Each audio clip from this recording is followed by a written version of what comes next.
Buenas tardes, buenos días, buenas noches, según el horario en el cual estén visualizando esta presentación y esta sesión.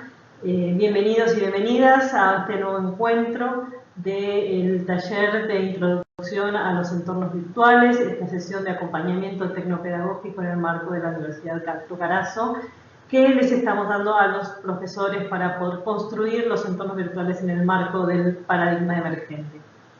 A los fines de que la comprensión sea más acabada, vamos a proceder a mostrarles o a contarles o a relatarles, a hacer una pequeña introducción justamente a los entornos virtuales dentro de este paradigma. ¿Qué significa el paradigma emergente para los entornos virtuales y por qué nos interesa que se trabaje de esta manera en la universidad? Entonces, ¿cómo deben ser los entornos virtuales para que guíen o sean coherentes con los principios orientadores del paradigma emergente? Es la pregunta con la cual vamos a iniciar. Y nos preguntamos y vamos a analizar la diferencia entre entornos y repositorios. Cuando hablamos de repositorios, hablamos de, por ejemplo, un archivo, una cajonera, aquel lugar donde vamos a poner y sacar documentos. Vamos a depositar archivos, vamos a depositar presentaciones, por ejemplo. En cambio, cuando hablamos de un entorno, es un espacio donde las personas interactúan, donde se encuentran, donde la presencia humana es clara y evidente. Por eso vamos a hablar, tomando la conceptualización de la doctora Eleonora Badilla Sachs, la educación sin distancias. A esto apuntamos, a educación sin distancias. Es un modelo entonces que acorta distancias cognitivas, geográficas y emocionales, y consideramos que el aprendizaje únicamente se puede generar en un entorno o en un espacio donde las distancias se hayan acortado, donde no haya distancias, sin pensar que solamente el acortar distancias se da en los entornos de presencia física, porque, por ejemplo, la presencia física no garantiza que no haya distancia. Si estamos en un aula, por ejemplo, me ha pasado, de 80 estudiantes, el estudiante que está en el fondo, en la fila número 50, no va a estar participando. O si un estudiante está pensando en otra cosa, no está prestando atención, entonces vamos a tener estos dos modelos que no necesariamente se vinculan con el espacio físico. En un espacio físico se puede dar con distancia y sin distancia. ¿Cuál es la diferencia? Que en uno hay interacción y en el otro no hay interacción.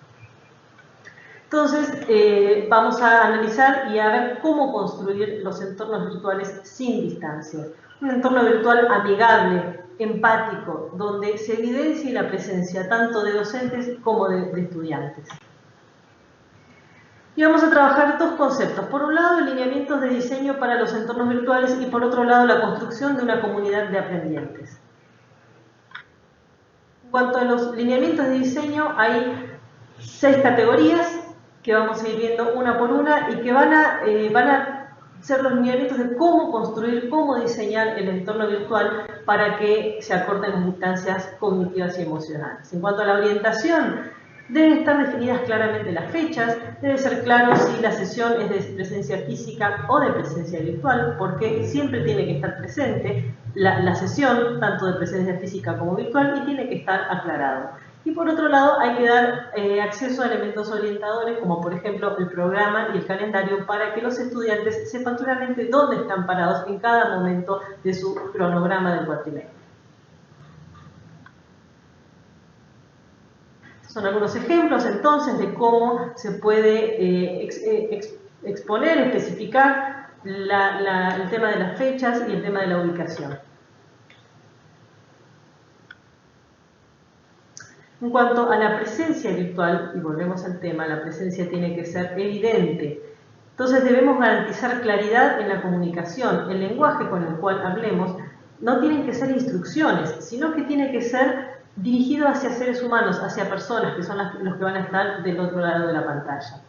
Debemos crear un espacio de consultas, un espacio general de consultas, y cuando vaya a ser una sesión o una actividad que sabemos que va a ser difícil, entonces vamos a generar un segundo foro de consulta específicamente para esa actividad. Repito, vamos a verificar que las fechas sean correctas. Esto es muy común, que las fechas no sean correctas, entonces esto desorienta tremendamente a los estudiantes. Y vamos a poner títulos en todas las sesiones. ¿Por qué? Porque quiere decir que con el título vamos a adelantar cuál va a ser el contenido de esa sesión. Y acá vamos a ver algunos ejemplos.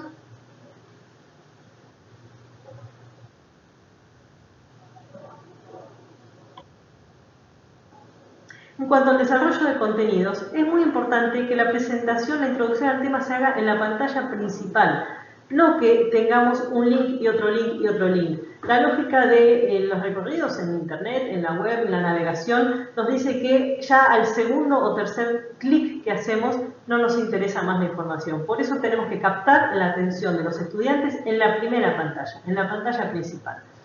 Por otro lado, el resto de la información, ya cuando vamos a profundizar en el desarrollo de los contenidos, sí va a ser a través de herramientas que tiene Moodle, como páginas o libros o etiquetas, y esto lo vamos a ir viendo en los diferentes tutoriales que hemos desarrollado en paso a paso. Por otro lado, y repetimos, usar un lenguaje cálido, ameno, comprensible, no dar instrucciones. No estamos hablando de un manual de uso de un electrodoméstico, estamos hablando del desarrollo de aprendizaje. Entonces, el lenguaje va a ser fundamental para acortar las distancias, sobre todo emocionales. Estimular los diversos estilos de aprendizaje a través del uso de multimedia. Es muy útil utilizar, por ejemplo, videos para la explicación de algún tema que puede ser tal vez difícil o complicado para los estudiantes, y que la posibilidad de tener un video en línea va a permitir que puedan acceder una y otra vez a esa explicación, también las actividades, para después en la clase de presencia física poder desarrollar específicamente actividades donde van a poner en juego el conocimiento adquirido de manera creativa y donde van a poder también acercar sus inquietudes y sus dudas que no hayan podido resolver a partir de la visualización de los videos. Y también la idea es crear preguntas o inquietudes desafiantes que incentiven al debate y que lleven a pensar, al análisis, no solamente a procesar información, sino también a reflexionar y a crear nuevos contenidos a partir de la información que nosotros estamos brindando. Y acá tenemos un ejemplo muy claro de cómo se trabaja en pantalla principal todas las propuestas que va a tener la clase. Ya después sí se va, por ejemplo, en el caso de la segunda actividad, hay un recurso que se puede acceder para profundizar en el debate, pero está todo accesible en pantalla principal. Este es el caso de el desarrollo en profundidad utilizando la herramienta libro. Y estas son las preguntas inquietantes que llevan al debate, generadoras de imágenes que realmente motivan a la reflexión.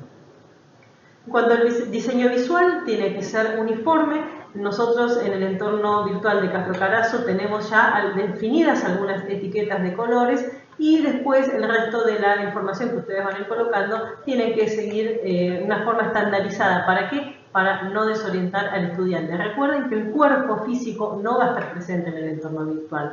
Entonces hay que apelar a determinadas estrategias para poder recuperar esa presencialidad de ese cuerpo ausente. En cuanto a los recursos, es muy importante que se respete el formato de citación APA o el que utilice la institución. En este caso estamos usando formato APA en Castro Carazo. ¿Por qué? Porque tenemos que respetar la seriedad académica que nosotros estamos pidiendo para nuestros estudiantes y con lo que ellos se van a encontrar en diferentes instancias de tesis, de artículos, de entrega para jornales, etc. Bueno, es importante que vayamos nosotros enseñándoles desde el principio cómo resolver estas situaciones. Por otro lado, vamos a pedir que se embeban los documentos dentro del entorno. ¿Qué quiere decir esto? Hay bastantes herramientas que se van a ir viendo paso a paso de cómo incrustar dentro del entorno Moodle aquellos recursos que podamos traer desde la web 2.0. Es muy importante que podamos entrar y salir de la web. No solamente que nos quedemos dentro del entorno Moodle, es como que estuviéramos encerrados en un aula y no aprovecháramos la riqueza que hay en el exterior. Bueno, con los entornos virtuales vamos a instarnos a aprovechar y a disfrutar de la riqueza que existe en toda Internet. Por eso sí vamos a generar esta propuesta de embeber o incrustar los recursos que vengan de la web 2.0.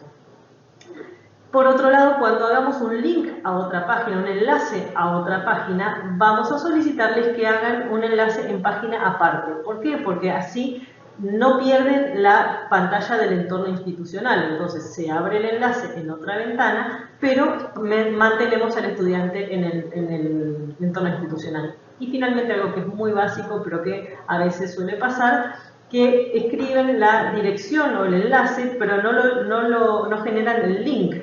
Entonces ponen solamente la referencia y esto hace que el estudiante tenga que copiar y pegar en otra ventana en vez de simplemente hacer clic y acceder al recurso que les estamos proponiendo.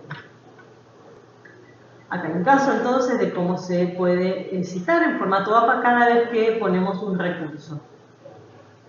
Este es un ejemplo de apertura en nueva página. Y acá es un ejemplo de una presentación incrustada. Esta presentación se subió en el formato de en la aplicación SlideShare de la web 2.0 y se incrustó dentro de la plataforma Moodle. En cuanto a las actividades, es muy importante respetar el marco institucional para la entrega de actividades. Muchas veces caemos en la tentación de decir que nos envíen por correo electrónico los documentos, pero es importante que utilicemos la plataforma porque esto nos va a dar ciertas garantías y respaldo legal a la hora de algún reclamo. Por otro lado, vamos a propiciar las actividades colaborativas, para esto la web 2.0, y esto lo vamos a ver en la próxima sesión. Realmente tiene herramientas muy buenas de escritura colaborativa, de diseño de presentaciones, de diseño de presentaciones, de creación de murales en la web 2.0. Entonces, la idea es aprovechar esta enorme riqueza que nos da Internet para poder enriquecer nuestro entorno virtual y las actividades que nosotros estamos proponiendo para nuestros estudiantes. Y finalmente vamos a propiciar la producción de contenidos multimedia que va a permitir que el estudiante genere un producto, haga un objeto y piense a partir de ese objeto. O ese objeto, esa construcción, ese caso, pero lo importante es que construya algo que le sirva para poner en juego el pensamiento. Acá tenemos un caso del uso de Google Drive, que desde el entorno Moodle se linkea y se puede entrar y salir de la plataforma. Y estos son dos casos donde la entrega de tareas es a través de entrega de tarea o la actividad dentro del foro. En cuanto a la comunidad de aprendientes, ¿qué quiere decir esto? Que vamos a necesitar establecer comunicación efectiva, permanente, activa, oportuna con nuestros estudiantes. Esto es lo que nos va a garantizar nuestra presencia dentro del entorno virtual. Por otro lado, va a ser nuestra responsabilidad como docentes crear un ambiente de interacción.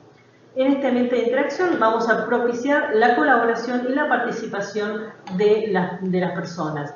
Y es importante entonces prestar atención cuando algún estudiante no esté participando para incitarlo a la participación o para consultarle si tiene alguna duda o algún problema que no está comprendiendo, porque nos vamos a dar cuenta que entonces ese estudiante está ausente.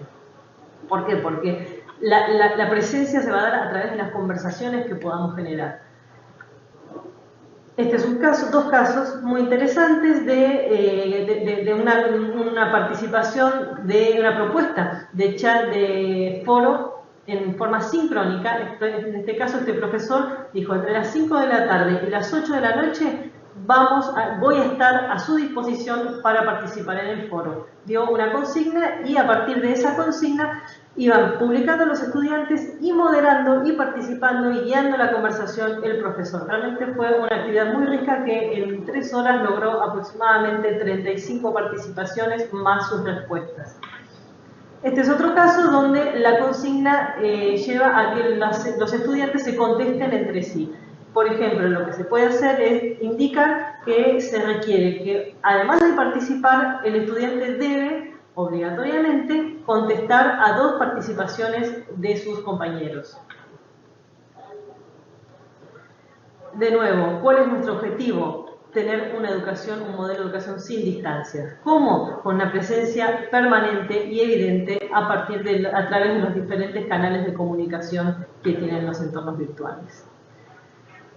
¿Y por qué decimos que esto responde al paradigma emergente? ¿Y qué es el paradigma emergente? Bueno, el paradigma emergente tiene una mirada compleja, integral, holística de los fenómenos. No es unidireccional, esto ya lo vimos en la sesión número 1. No es unidireccional, no es causa-efecto, sino que tiene múltiples miradas. Por otro lado, nos construimos como seres humanos en las conversaciones, y por eso es que las conversaciones tienen que estar presentes tanto entre personas como conversaciones con el sistema o los diferentes sistemas tecnológicos.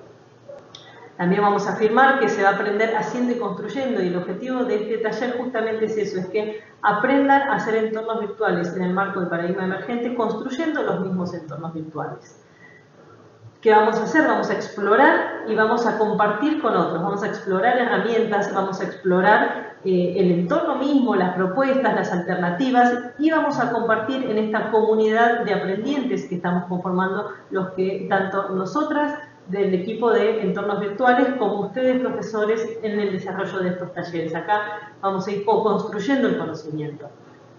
Las comunidades justamente entonces construyen el conocimiento, y vamos a pensar en el conectivismo con seres, con el conocimiento y con la tecnología. La conexión hoy en la era de las redes es absoluta, y no es solamente entre personas, sino también entre personas y sistemas.